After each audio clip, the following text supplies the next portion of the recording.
आताही मिक्सर चालत नाही. अरे यार, मी इतकं पण घाण काय केलेलं नाही की जिने मिक्सरच चालणार नाही यार.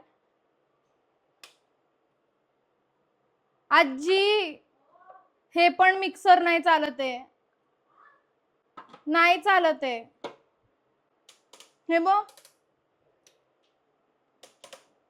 हे मी काय नाही केलं गाईज. इथून लाईक थांब, इथून लाईक इतकं मी त्याच्यात टाकलं होतं की ते मेन स्विचनेच बंद झालं. शी शी, हे काय? हे पावडर काय झाली याची? हे काय?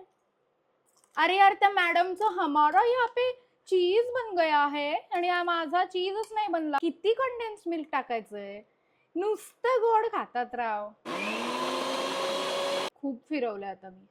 ए वाव, झालंय थोडं क्रीम सारखं, पण इतकी थोडी क्रीम झालीये.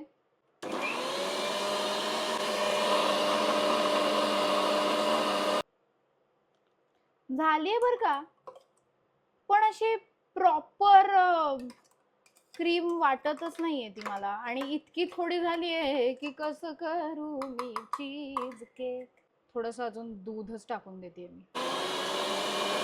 ओ नाईस. आता कसं त्या मॅडमचं जसं झालं होतं तसं झालंय. माझ्यामुळे हे मिक्सर परवडणार नाही माझ्या घराला, माहितीये का.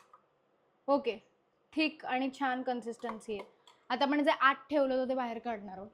आणि हे झालंय. मला आवाज येतोय का? आता ह्याच्यावरती आपण बंद करू द्या बाबा. ही लेअर टाकणार आहोत. खूप थोडं क्रीम आहे, मान्य आहे मला. ओके, आधी ह्याचं बघूया कसं होतंय. चमच्यानेच थोडं काढून घेते मी हे. आणि हे पण इथे घेऊयात आपण. हे बघा, हे पसरत का नाहीये? हे पसरतच नाहीये गाईज. जाऊ दे यार, आता मला खूप कंटाळा आलाय. Wow, I am so happy. अजिबात व्हेरी नाईस, एफिशियंट, इझी असं काहीच नव्हतं ही process. Messi, clumsy, hard process आहे ही. हे बघा, वास तर खूप छान आहे या क्रीमचा. Like so nice. दिसायला खूप प्रिटी दिसतोय हा, बाय द वे. गाईज, आपला केक खूप सुंदर झाला होता आणि फ्रीजमध्ये ठेवायच्या ऐवजी मी फ्रीझरमध्ये ठेवून दिला आणि त्यामुळे तो जरा अतिच कडक झाला. आणि माझा फोन जो आहे तो स्विच ऑफ झाला म्हणून रेकॉर्डिंग बंद झालं, पण बाकी त्याची टेस्ट पूर्ण म्हणजे खूप छान होती. आणि या, तुम्हाला जर असेच व्हिडिओ बघायचे असतील तर प्लीज मला कमेंट सेक्शनमध्ये सांगा.